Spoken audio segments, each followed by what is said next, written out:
Saturday's game is much more than just football.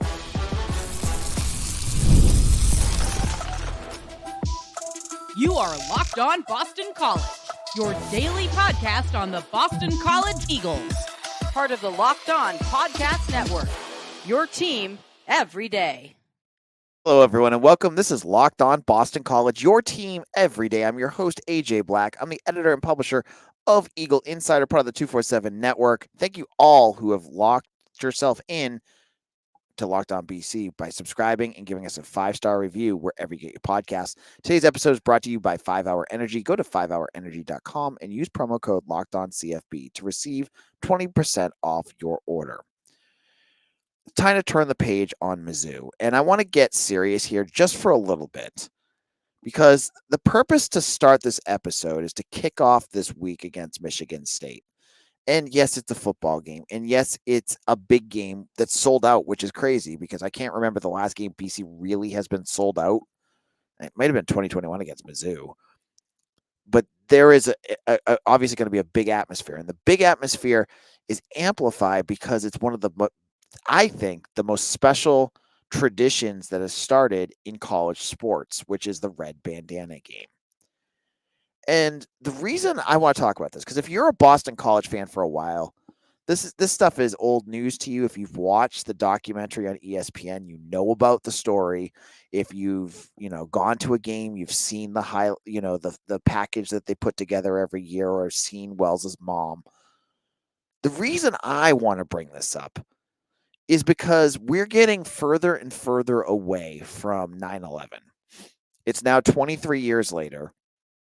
And it's important to retell the stories of acts of heroism during that day and the reasons why things are going on now in terms of like the Red Bandana Game, not politics or anything like that. I'm talking about just what the story is. There's people out there. I look at, it's 23 years. That means BC grads, people at BC, they weren't alive when this happened. They may have seen the story, but they don't, some don't, and that's okay. So this is why I want to bring it up, because, and it's also important just to repeat the story, to give it meaning over and over again, gives life to a guy that everyone should know about, and that is Welles Crowther. The Red Bandana Game is in honor of Welles Crowther, a 9/11 hero who went to Boston College and graduated in the class of 99. He was a lacrosse player on the men's club lacrosse team that exists. And then he went off to work and became a volunteer firefighter in New York. So he worked in the World Trade Center. So 9/11, September 11th, 2001 happens. Morning of the day, he's doing his thing. The plane, it hits the North Tower, hits the South Tower. He does what a lot of heroic New York firefighters do. They rush to the place of the scene, right? Welles Crowther steps up and he goes into, I believe it was the South Tower, and he brings out 12 people. There's absolute chaos going on at Ground Zero. There's fires, there's debris everywhere. No one knows what's happening. No one knows what's happening next. And you get a guy like Welles Crowther, who is brave, like so brave. He goes right into that building, and he does it, I believe, 12 different times. He goes into the tower, brings out people who needed help, and brings them to safety. Through all that chaos, he continues to help other people.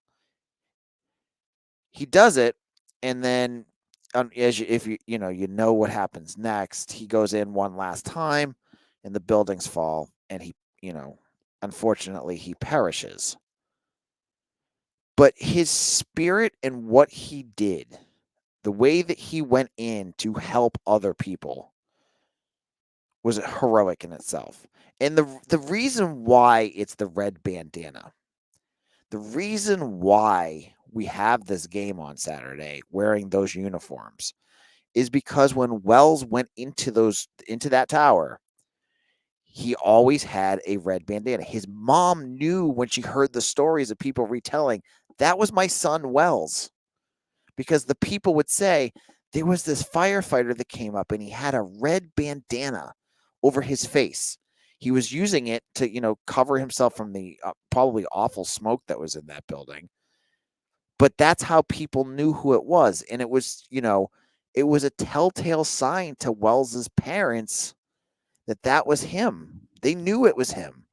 And they were able to identify, the survivors were able to point to pictures and say that was the guy.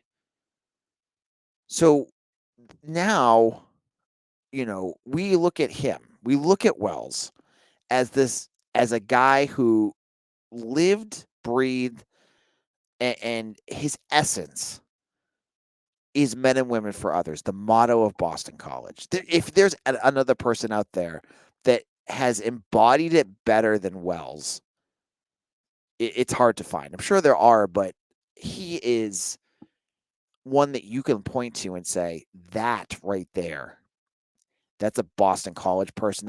That is a hero. And that's what Welles Crowther is. He's a hero through all of that tragedy, through all the horrible stories of 9/11. And they, as someone who was alive during that and watched it, it was horrible. But to have that beacon of light like Welles Crowther, who showed bravery in the face of danger, who put other people in front of himself. There's no other word but hero for a guy like this. And so for Boston College to go out there and to honor him every year on their football field wearing uniforms that bear the red bandana that Welles Crowther, the same kind of pattern that he would have worn on his face, we as a community are not going to forget what he did. He is going to be a legend, a heroic legend in Boston College lore, as he should be. Because what Welles Crowther did on that day was selfless, and it was incredible for families that are never going to forget the acts that he did, the way that he put those other people in front of himself. So for football, it seems inconsequential what happens on the field, but it's a special. These games are special. You will see the fans out there. Many of them will be wearing their own red bandanas. I had one when at the first game, and we'll talk about the history of the Red Bandana Game in a moment. But those first couple of games they gave them out, I had my red bandana. I remember going on the field against USC with my red bandana around my head. But even, as fun as those games were, you just remembered, you seeing Wells's parents there, as heroic it is, you could just imagine what they must have dealt with. And you know that this is going to be one of those, it is one of the most special games and special traditions only in the last 10 years in college football. This is one of those games that transcends just what's happening on the field. Everyone knows, whether you're Boston College or not, you know the story of Welles Crowther. And if you don't, you're learning it now. And if you haven't already, go search out on YouTube, find the ESPN documentary, The Man in the Red Bandana. Spend the time and watch it. I see some people that just don't understand what these uniforms are. They think it's like gang related or whatever. And it infuriates me, but it also makes me sad because they just don't know. They don't know the story, and they should. Everyone should know the story of Welles Crowther. And that's why this game this weekend is going to be really special. In a moment, I want to talk about the history of the Red Bandana Game. Get a little bit. We're going to talk a little bit about what's happened, some of the bigger moments, some of the lowlights, the highlights, what happened last year. It's been a busy. It's always a big moment. We'll talk about that in just a moment.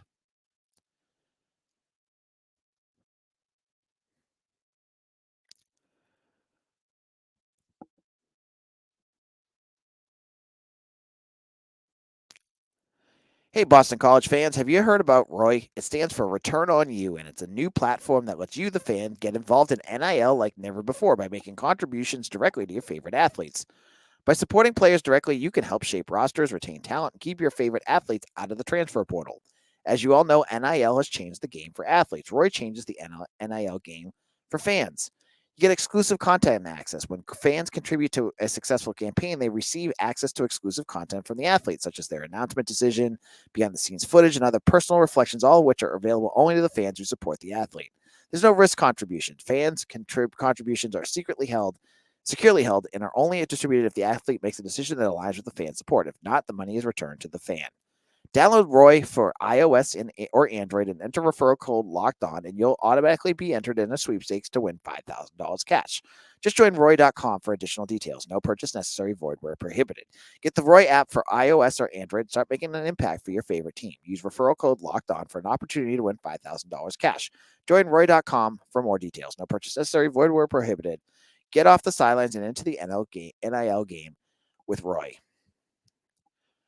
This is Locked On Boston College, AJ Black, and we're reflecting.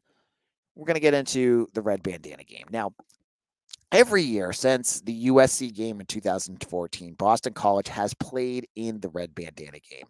When Jeff Hafley was here, it was part of his um, uh, orientation to the team, basically, to have them watch the Tom Rinaldi Red Man in the Red Bandana documentary.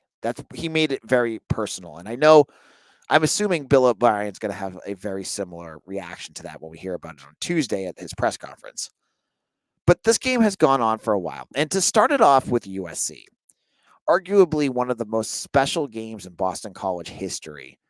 You're playing a top 10 ranked team at home. You started this Red Bandana tradition at that game. You had Welles Crowther's parents on there. They were sitting in a luxury box, I think, with Father Leahy. Was the best way to start this tradition. You stun the world. I know USC eventually kind of fell apart, but if you remember that game, all you remember is Tyler Murphy. Tyler Murphy with that rumbling touchdown at the end of the game was the loudest I've ever heard Alumni Stadium. Now, I have to say, I missed Michael Walker's touchdown in 2018 against Clemson because I was at a wedding, and I heard that was really loud. But this touchdown was insane. And it capped a win. It was a top 10 win, and I don't think Steve Addazio had many more top 25 wins in his time in Chestnut Hill. So this was it. But it was such a special moment. 10 years later, I still remember every moment of that game. I had a girl sitting in front of me in the stands. I was in Section A. That's where my season tickets were. And she was doing the USC Victory V, and she was really, really inebriated and yelling in my face through most of the game. And then when Murphy scored that touchdown, I was going to give it right back to her, but she left. and probably all for the best. But I ended up at the end of that game. That was the emotion and the feeling in Alumni Stadium is something I could never forget. And I was sitting with my wife and my in-laws, I said, I'm jumping the fan, the railings and going on. They're like, don't do it. I'm like, I'm doing it. 5 minutes later, I was on the field. So that was awesome. It was such a fun game. Now, you look at the other Red Bandana games. There have been other good ones. I believe it was FSU that they beat. I remember them beating Miami. Those were great Red Bandana games. There was one, was it 2021 when Djokovic went down and he came back, and that whole week going into the Red Bandana game was like teases of whether Djokovic was coming back or not. He comes back and has probably his last really, he had Georgia Tech the week after, one of his last really good games for BC, leads them to a victory. That was big. And then you have games, and then last year it was Florida State, and BC almost stunned number 4 of Florida State. It only took them, another 8 months before they actually beat them again. But that was that game too. But then there was also bad ones. I remember there was a Clemson game. I think they lost like 55-0 or something like that. The Kansas game, 2019, one of the worst games I've ever seen. There's been some tough games too. This time you get Michigan State. And in a moment, we'll get into what Michigan State looks for. But just as a reminder, if you have never been to a Red Bandana game, if you've never been on campus during a Red Bandana game, it brings a certain energy that you have to experience to understand. There's like it's a palpable buzz on campus. Doesn't matter how good or bad the team is. It's just those uniforms and the spirit that it brings out in the fan base is very different. And it sounds like it's all hyperbole on my part, but I swear when you go there and you feel it, you understand what I mean. And when it's a bigger game like this, it hits different. It does hit different. So I'm expecting on Saturday for this to be a really fun atmosphere. They're going to probably have a lot of the usual solemn moments where, unfortunately, Wells's dad passed away. So I think it's just his mom now. I bet usually she's there. I don't know if she'll be there this time, but she's usually there. They usually will play, part of the Man of the Red Bandana. They'll do some events like that. Um, if you can go, if you haven't gotten tickets, it's already sold out. But if you can get them on the secondary market, go. It's an 8:00 start. It'll be a lot of fun. Usually they're very memorable games, and that's what I would say to you. Go check that out. Now, in our final segment, let's dive in quickly to look at Michigan State. I'll talk a little bit about where they're at right now, what we're getting here at BC. I'm not going to give you an in-depth, detailed analysis of Michigan State because when I do that, I usually get their fan base really mad. And that's not usually my MO to dive into them. That's usually what I do with Mitch. But we'll talk about what they look like in just a moment.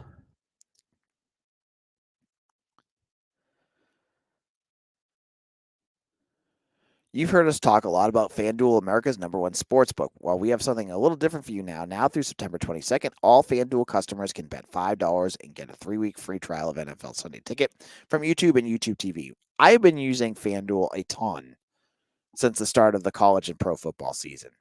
They have boosts, they have bonuses. Like anytime I go in, I'm like on Monday night, I'm like, oh, what's going on there? Oh, there's a little bonus here. It's, the Falcons and the Eagles. I might take the Eagles with the money line. And you know what? I'm going to take Bijan Robinson to run for 60 yards. I'm going to make that a parlay with Jalen Hurts' passing yards and see what happens there. That's the part I love about FanDuel is, your mind is what it limits you. You can figure out anything and make it your own, make your game a little more interesting. So once you do that, you can sign up with a YouTube TV base plan. You'll be able to watch every regular season Sunday night afternoon out-of-market game. All you need is a Google account and a current form of payment, and you can cancel anytime. Just visit FanDuel.com and download America's #1 sportsbook. This is Locked On Boston College, AJ Black. I want to shout out to all my Eagles nesters. These are people who have signed up for our subtext program. It is something that we have. You can sign up for a couple weeks free now. I'm sending out thoughts, videos, comments. I respond to people. Check it out. If you want to support this podcast, it's the price of a cup of coffee a month. And you get access to me. You can talk to me anytime you want. Bother me. Tell me, AJ, you're an idiot. I don't mind. I can handle it. So check that out. And when you're done with this episode, check out the Locked On Boston Postcast channel. If you want more, you can see my episodes after every game. They have Red Sox postcast, Bruins, Celtics, Patriots. Check that out as well. So Boston College is going to try to move on from their loss against Missouri. And in front of them, they have a Michigan State team that has started the season off 3-0. Now, to be fair, Michigan State hasn't really they played one team of note, which is Maryland. They beat them 27-24. And then they played Prairie A&M, which I don't know anything about, and Florida was FAU, right? FAU, yep. And beat them 16-10. That's not good. That's a win, but not really a win. And so, on one hand, they're 3-0. You're 3-0. You're 3-0. You win. You win. You win. Right. On the other hand, they haven't really played much. But you could say the same thing about BC. But BC barely just lost to Mizzou. So BC enters this game as 6.5-point favorites, which is crazy. You're playing Michigan State. The Eagles own the series. They have a 4-1 series lead. last time they played, I believe, was 2007 in the Champ Sports Bowl, which BC won under Matt Ryan. And they're playing a team. This is a battle between two teams that have new coaches. Now, Michigan State moved on from Mel Tucker last year after he left in disgrace, and they hit a giant home run with their hire with Jonathan Smith out of Oregon State. I thought that was a great hire, and I still think they're gonna pan out. It's just that Michigan State was gutted from the transfer portal. They brought in Aiden Childs, a quarterback who I believe was a 4-star, 5-star recruit. They've got a good wide receiver. They've got a lot of different pieces, but as Mitch will show you and talk to you about later, there's some major issues with this team. Mainly their offensive line is garbage. Really, really bad. Like 2022 BC bad. So they're limited in some spots. But a team that's coached by Jonathan Smith, I would not discount ever. So this is going to be a good matchup. And I love that this is the matchup the BC gets for the Red Bandana game because it's a good one. It's one that BC hopefully should win. And that a little extra Red Bandana, juice that comes out from the fans for this should help kind of guide this team. And especially after a loss, I feel like this is the perfect rallying game for BC. This is a game that could get them back on the right trail. Later this week, we're hopefully going to get someone on to talk about Michigan State. Okay, I'll get you somebody who does know the school well. We'll talk to them. We'll have Mitch on. Mitch will talk about everything. We'll do our previews and predictions. And that's going to do it for our week. We got a busy week. And then on Saturday night, it's an 8 o'clock start. I will be doing a postcast again live from the press box. I probably will be on like 2 or 3 hours sleep the next day because I'm sure my kids will wake me up. But you know what? I love all of you. It's worth it. So make sure you subscribe to Locked On BC wherever you get your podcasts. Follow me on Twitter at AJBlack247, and I will see you again tomorrow for another episode of Locked On Boston College, your team every day.